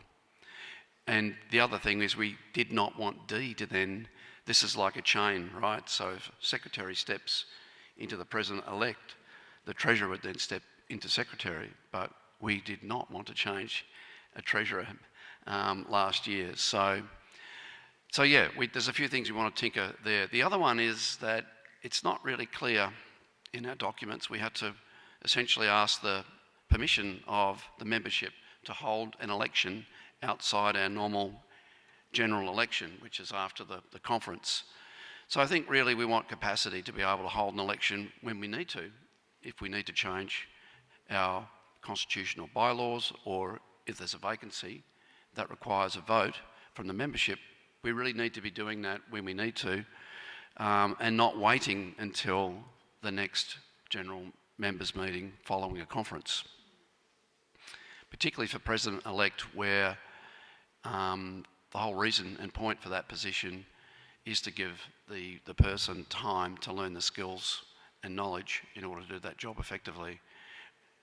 Had we waited till this conference to appoint for a vote for a president-elect, we would have had essentially a new president and president-elect simultaneously without an opportunity for the president-elect to gain that experience. So they're the two matters we're considering at the moment. As I said, the board will be considering these and working through the wording that we need to change, and we'll be putting that to the membership at the next election.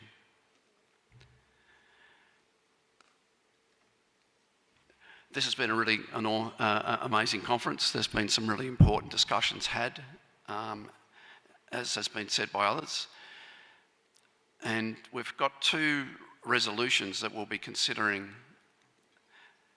as part of this conference, and one important one you would have heard from Elaine during her plenary. I'm not sure if you want to come and explain it briefly, Helene. That'd be great. It's pretty much self-apparent here, but it's, we had a good meeting on the Wednesday morning.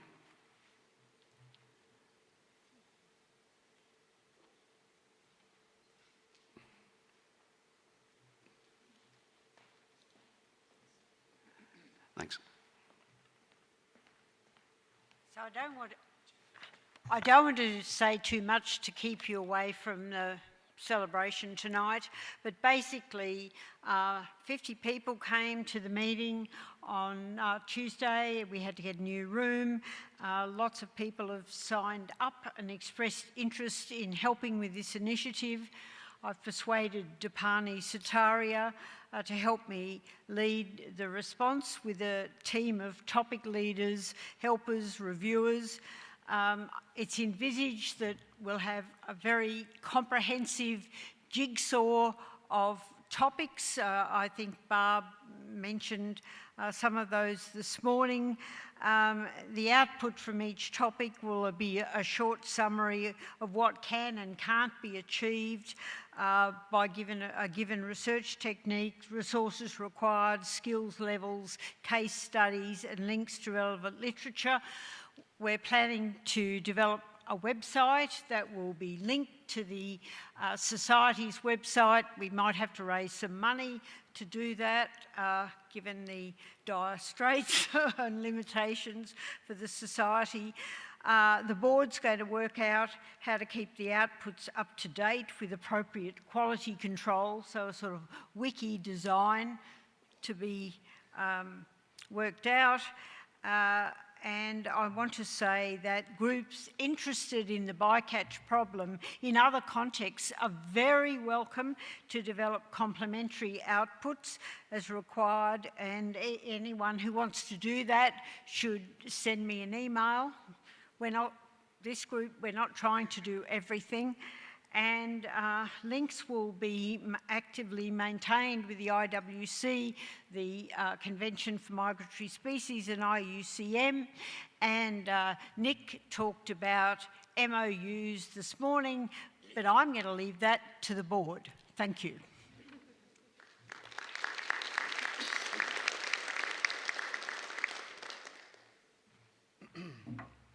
All right, and the other sort of resolution or statement that will come will be the WAJAC one, and that will be refined. I think Eric's given us a bit of an overview of that, and that will be worked up in the coming months.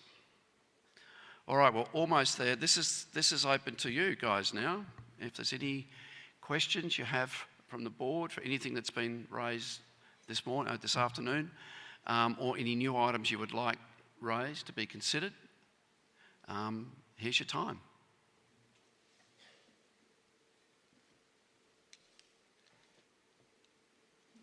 Please state your name when you come up to the microphone. Okay. Hi, I'm John Aceves from the Philippines. First of all, I'd really like to thank and congratulate again the conference organizing committee for making this happen.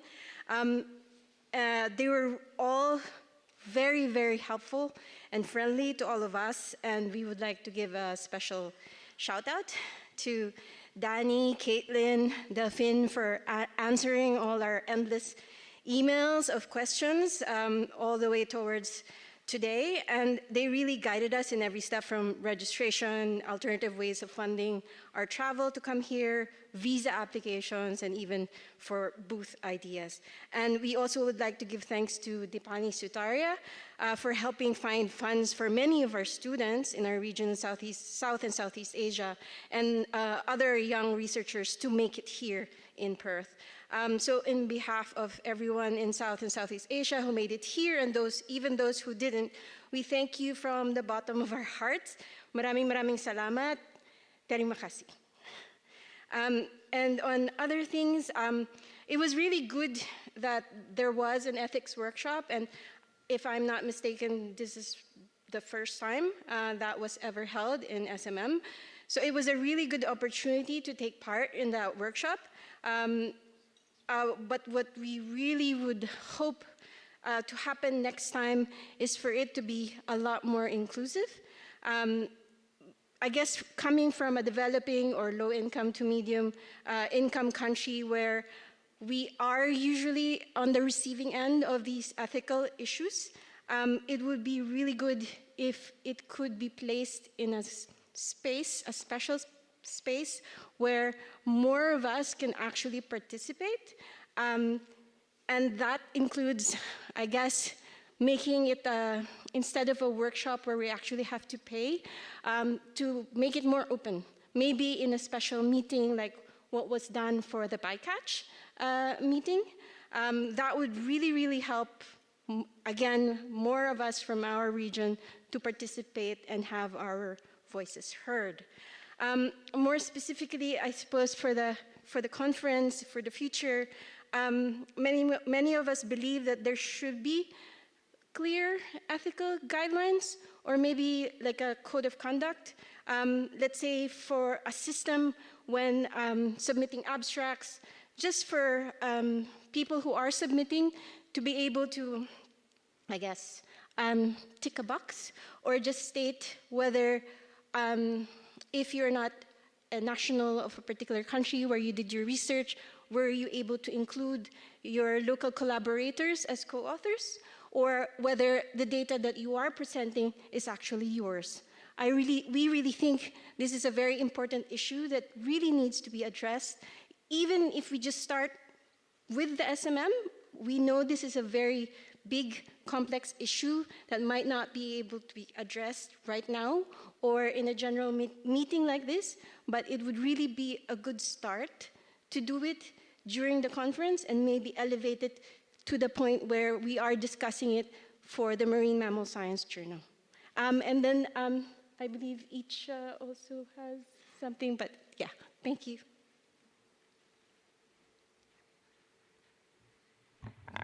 Kia ora, John. Listen, thank you very much. I really appreciate you picking up on some of the points that we discussed, obviously, in the ethics workshop on Saturday. I think there is a lot of food for thought there. We absolutely 100% agree on your comment around the inclusion. As I mentioned, the whole idea of us taking us into the sphere of doing the survey, which was, as you saw, quite late into the piece, was because we were trying to broaden that for that very reason. But I agree, it's still not enough. And in the context of sponsorship of workshops, yes, I totally agree. I think when you're dealing with something as universal and as important to a society as ethics, then the wider the inclusion, the wider the scope, the better. And I take on board that comment. I think that's a really sound one. And I think realistically the ideal scenario, of course, there'd be no costs for any workshops at all. But I absolutely take on board, and I really appreciate those comments. And that's certainly part of the work program for the committee going forward. So I encourage that ongoing conversations with us. You saw the committee today with myself as well. Please do keep that conversation, because that's how we move the society forward. Thanks. Thanks, Karen. And just to add to that, the board is looking to look at options for introducing activities that can fill in the spaces, I guess, between our biennial conferences. And now we have this amazing online tool. There's the potential for us to host workshops. There could be training sessions in distance sampling or in R, spatial modelling. Could be workshops on ethics. All these topical issues now are open to us and very accessible. So I think we should be carrying these conversations on in those intersessional periods and make the most of the time we have between conferences as well. Next question here. My name's Jolene Lalim. While I was a researcher, I'm now an educator, and I have a question as to whether the Education Committee still exists and what its role is in the future, because my presentation was about getting your science to the next generation so that you've got future committees and future people doing science. So I'd also like to follow up on Barb's plenary this morning about stakeholders and getting them all and community engagement. So I was just wondering about the Education Committee and wanting to be involved, really. Great. Do we have any of the board want to answer the Education Committee? Unfortunately, our chair wasn't able to make it to the conference.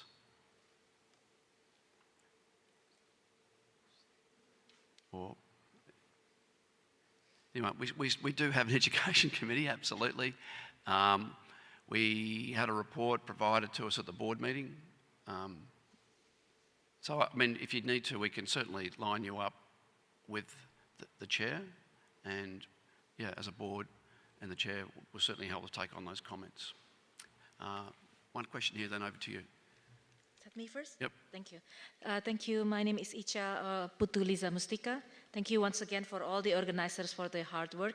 My short question and suggestion is for Karen Stockins, for the Ethics Committee, of course, with all due respect.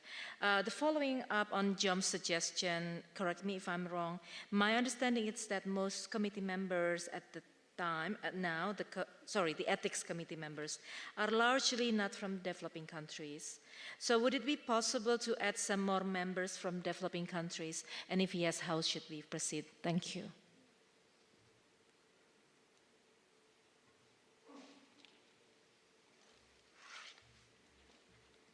Yeah, great question. Thank you very much for that.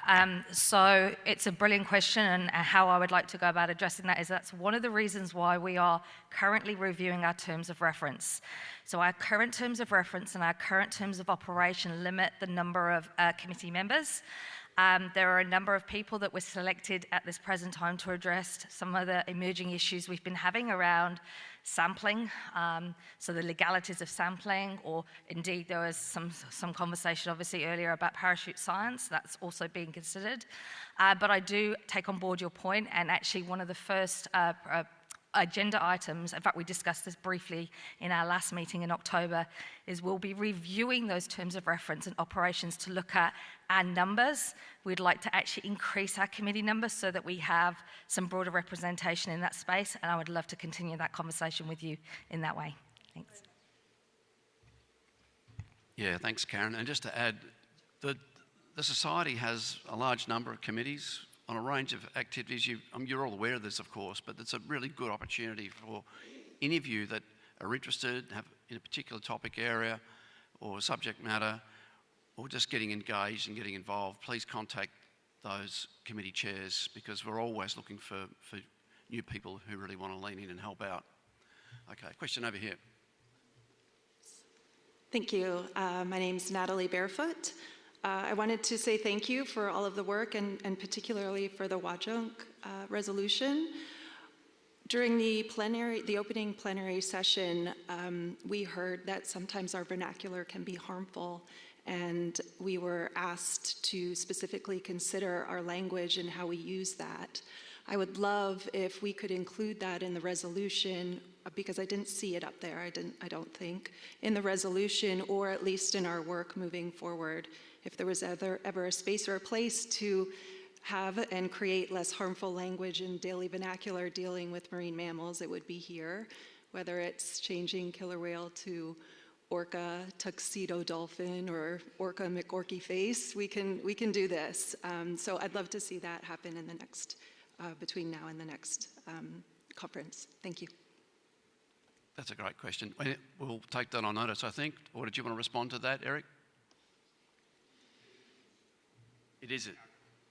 Okay. Eric just said that it is in the current wording there too. So, no, that's okay. It's okay.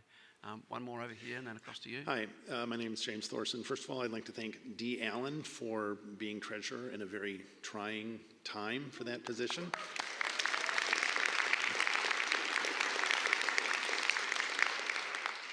And now I'm unfortunately going to put her on the spot with a finance question.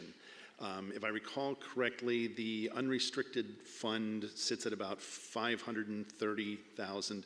What do you or the rest of the board feel is an adequate number to get that up to, and what sort of timetable do you think it's realistic to look at for getting it up to whatever that number might be?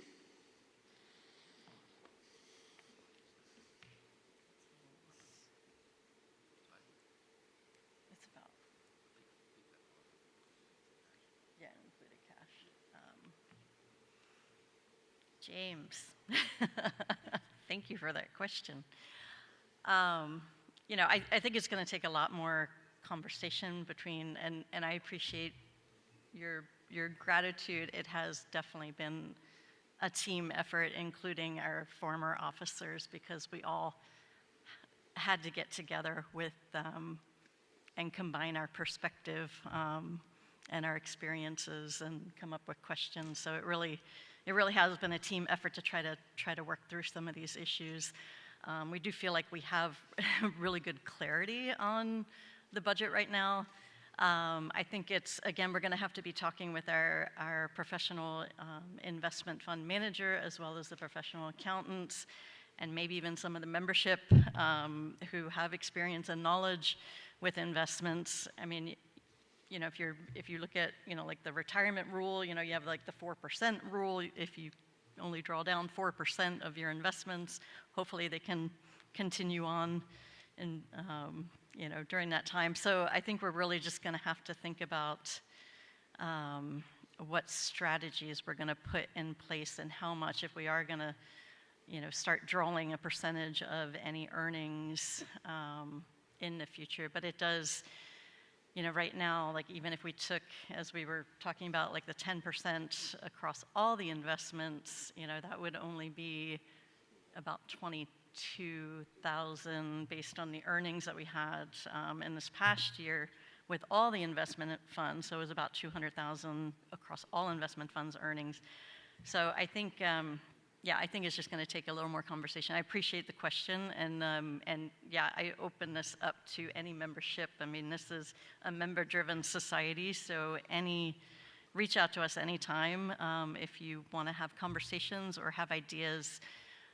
But yeah, I think I don't really have a specific number for you right now, James, but I mean, we would like to see that continue to build for a few years and not do our best to not tap those invested dollars and see what we can bring in, you know, on the outside. And we need to think about a strategy for replenishing those funds, because it's going to take a long time for them to compound on their own.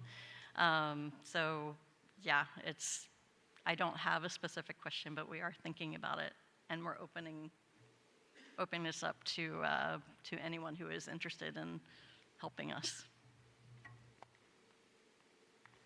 Thank you. Question over here. Hi, Madison Makita. I just want to say there are so many wonderful and inspiring plenaries this week, so thank you for all of those. In particular, there was a lot of interest following our plenaries yesterday with attendees looking for ideas for how they could incorporate more welfare science into their work.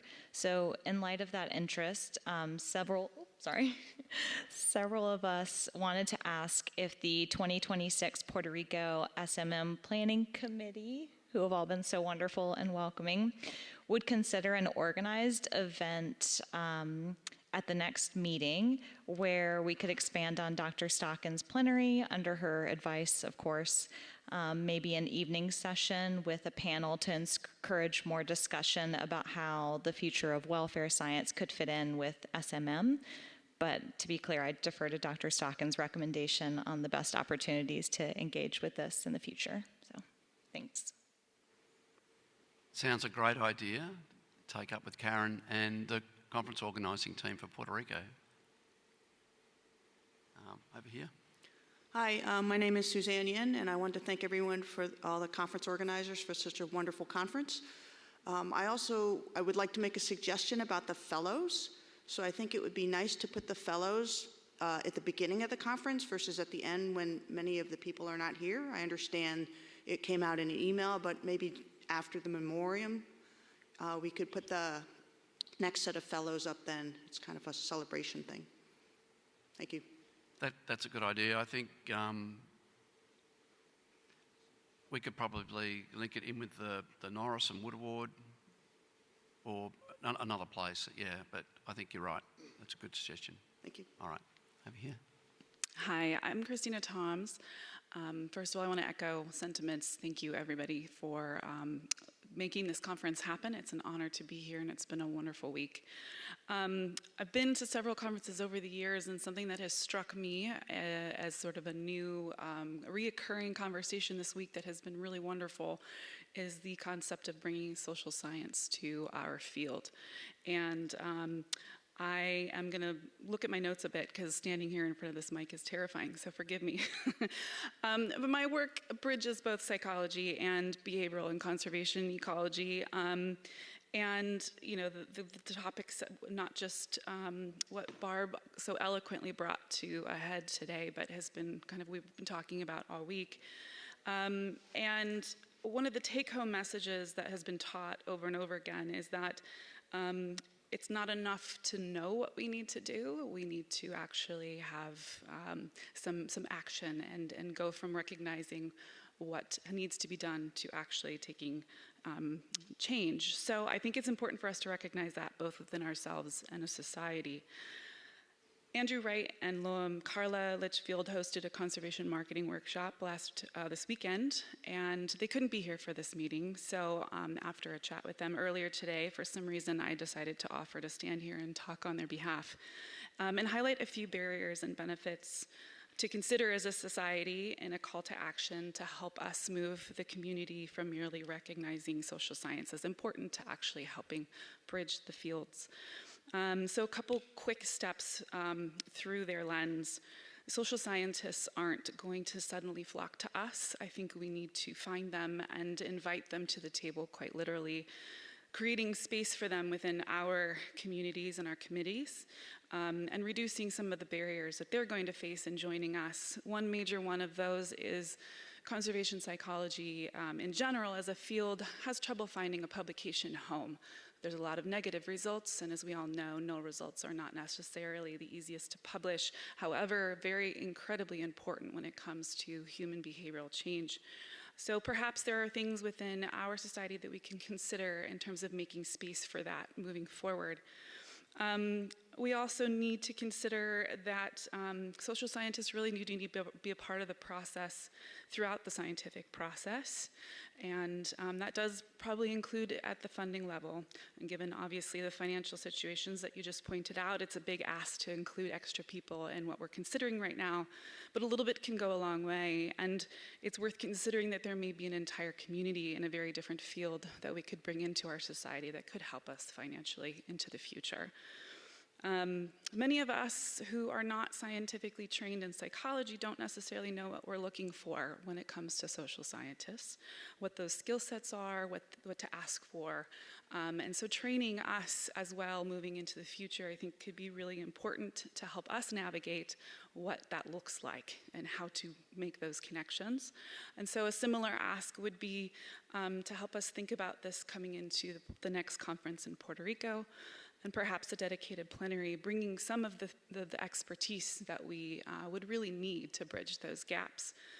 Conservation psychologists, science communication, marketing specialists, and a behavioral change specialist, and having some sort of plenary or something surrounding this topic and bringing those fields together could potentially be a way forward and to keep the conversation going.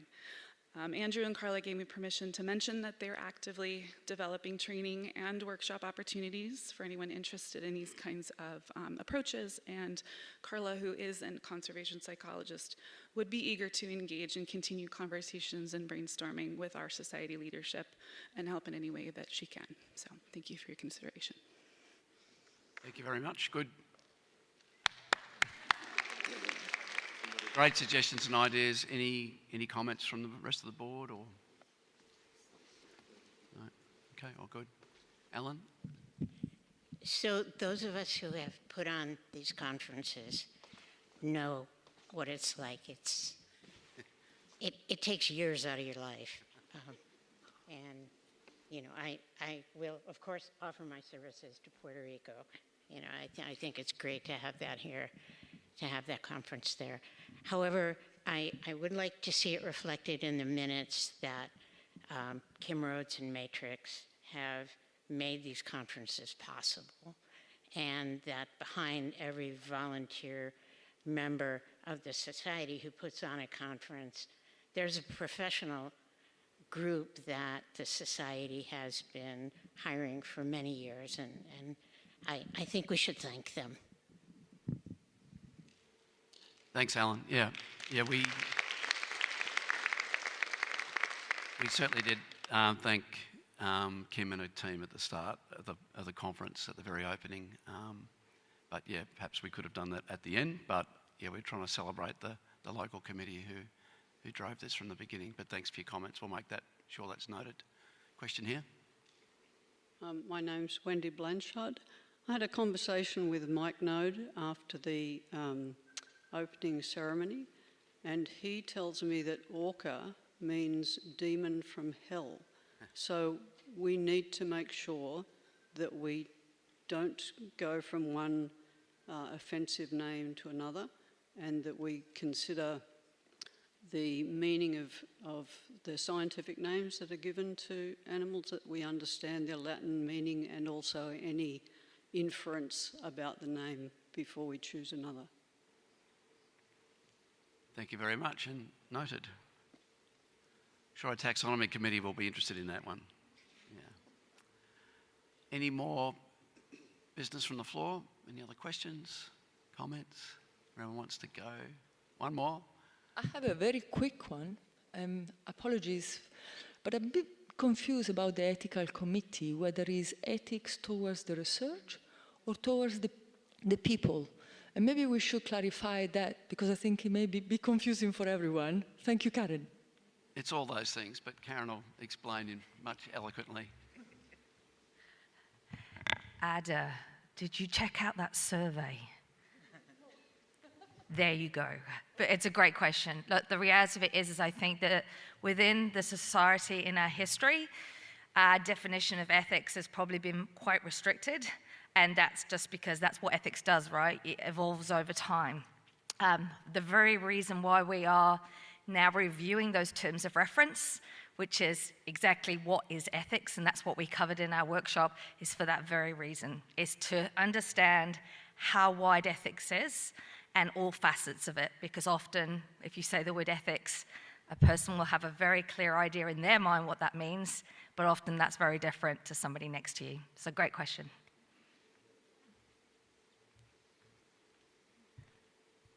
Any further matters anyone would like to raise?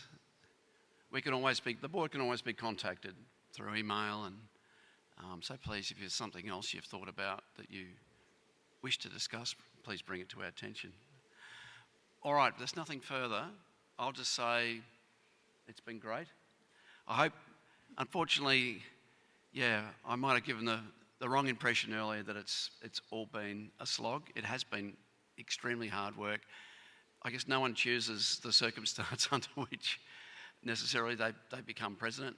I'm so ever grateful to my wonderful board, all of you and all the committees all around me have been an amazing support, particularly Dee and Jeremy, been just stalwarts the whole part of my term.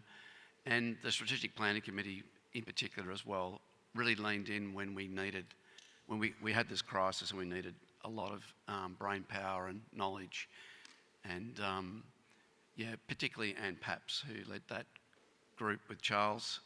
But Anne really has put in a huge amount of effort. And I'm so sad she couldn't come here to this meeting. Her and her husband Bill had planned to come here, but got COVID just beforehand, so she was pretty disappointed. And I've never actually met Anne in the flesh, but I've probably had about 50 Zoom conversations with her in the last 18 months or so. So, yeah, I've been well supported thank you all for all those people out there too in the membership who've emailed me words of encouragement, advice, whatever. But it's been fantastic. I will hand the gavel now over to Jeremy, our next president, and I'll hit it one last time, if I may. Thank you so much. Thank you very much. Oh my God. Yeah, it's been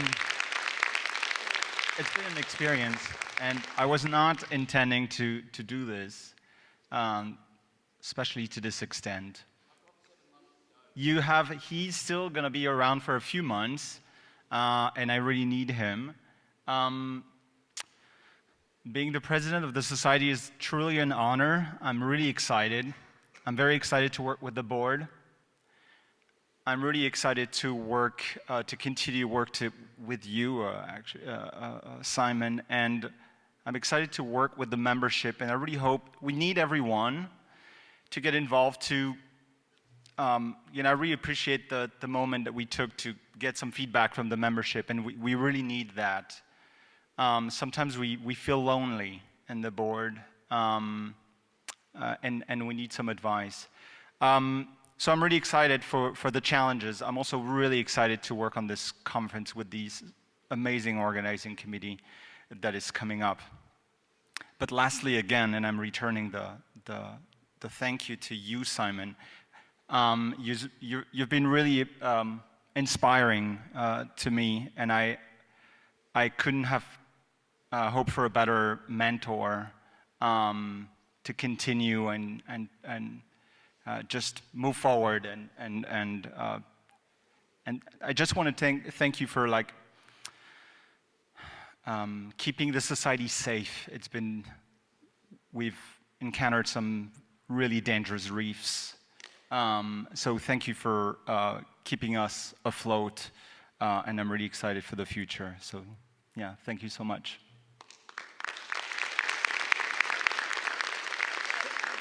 Are we done? Are we done? We're good? There you go. All right, thank you so much. Have a great night. See you later, and let's get some drinks. We need it. I do.